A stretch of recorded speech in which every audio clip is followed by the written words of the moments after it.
Okay, today we're going to do the follow-up video for the Crescent CPK350A. This is the Crescent tool knife that I have been carrying around for the last 2.5 weeks, maybe 3, but 2.5 weeks for sure.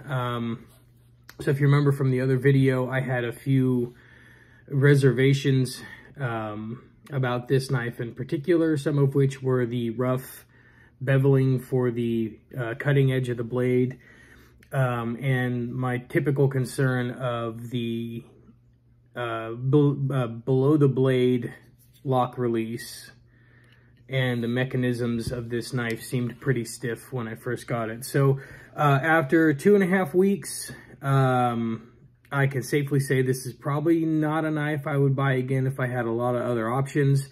One of the big reasons why is this supposed stainless steel type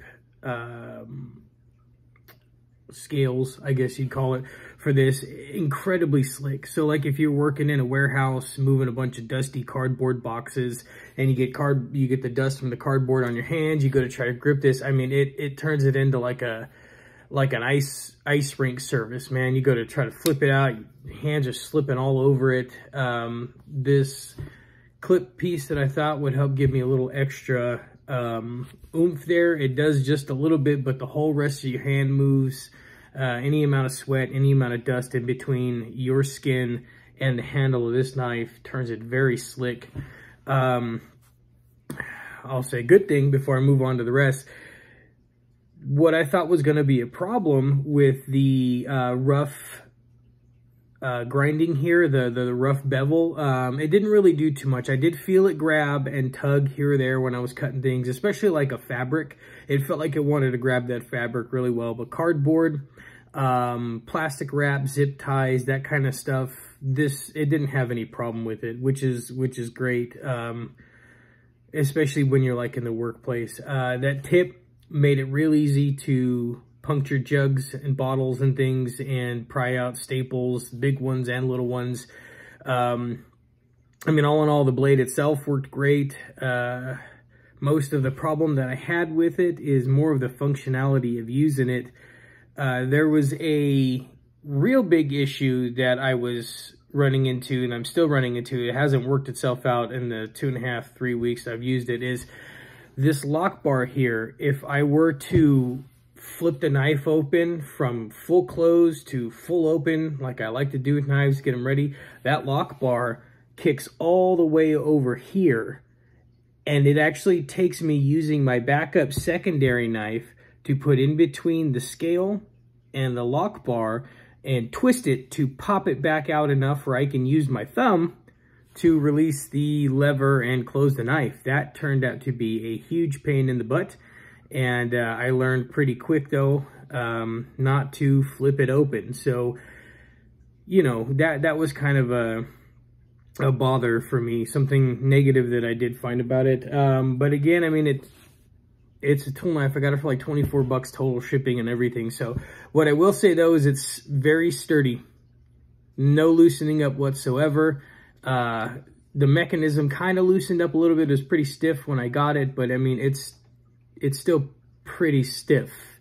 And I've opened this thing like 100, 200 times, if not more, just messing with it and trying to loosen that up. So it's still smooth of a mechanism. The mechanism is just stiff. But it held up well. There's no jiggle, there's no wiggle, there's no rattle. It's still just as sturdy as the day I pulled it out of the package and opened it. But if I was going to be honest, I would probably give this knife a 6 out of 10.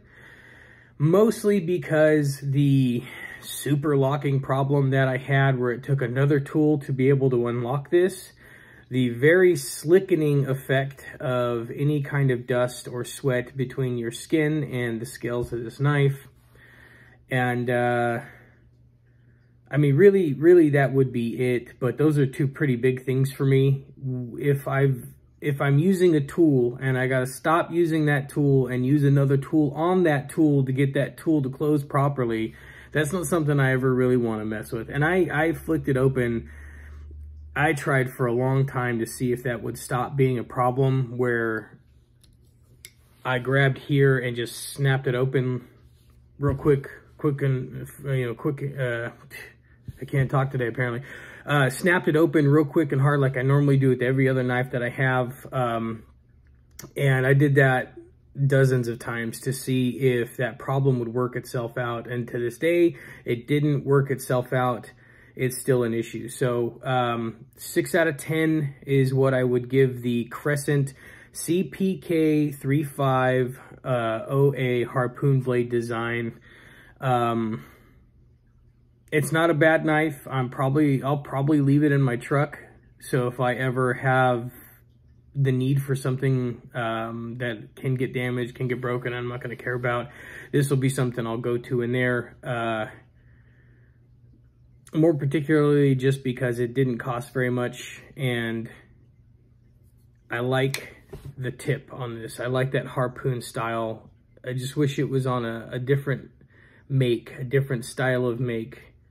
I might see if I can augment this somehow later on in the future, because I like that blade design, I like that blade tip, and it's still pretty sharp for what it is. So if anybody's interested about any more details about this, if you want to see it used in any particular fashion you might use it for, go ahead and shoot me a message and let me know. I can always pull one of these back out to do like a specialty video where I'm using it and you can see it being used, how it cuts, how it moves, how it functions, etc. But yeah, I'd give this a 6 out of 10. Slippery hand grip, janky locking mechanism that doesn't want to unlock, very irritating to use after a while. So check out the next one. I'm going to be doing another Wish knife, just because I've got a few of them more that I've ordered. I'd like to get through them. I know some of you don't like the Wish knives, think it's cringeworthy, etc.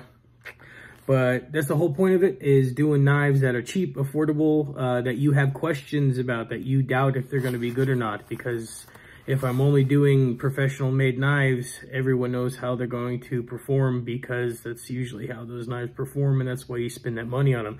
The fun is finding out if they're going to be a good knife or a bad knife, because you don't really know where they come from, you don't really know what they're made of, but they're mass produced and you can find them in many places and you just don't know. So that's what I'm doing. I'm buying knives that are mass produced in many places, especially places like Wish that are supposed to be affordable, that you might be interested in purchasing but don't know if you want to waste your money on it. $24 for this off Wish. It is a name brand. It is an authentic knife. I checked all that out when I bought it, but I would probably not spend the money on this again. It is heavy duty. It's built like a brick, but there's too many problems with it that I'm not the happiest camper with. So we'll be moving on to the next one. Thanks for watching, guys.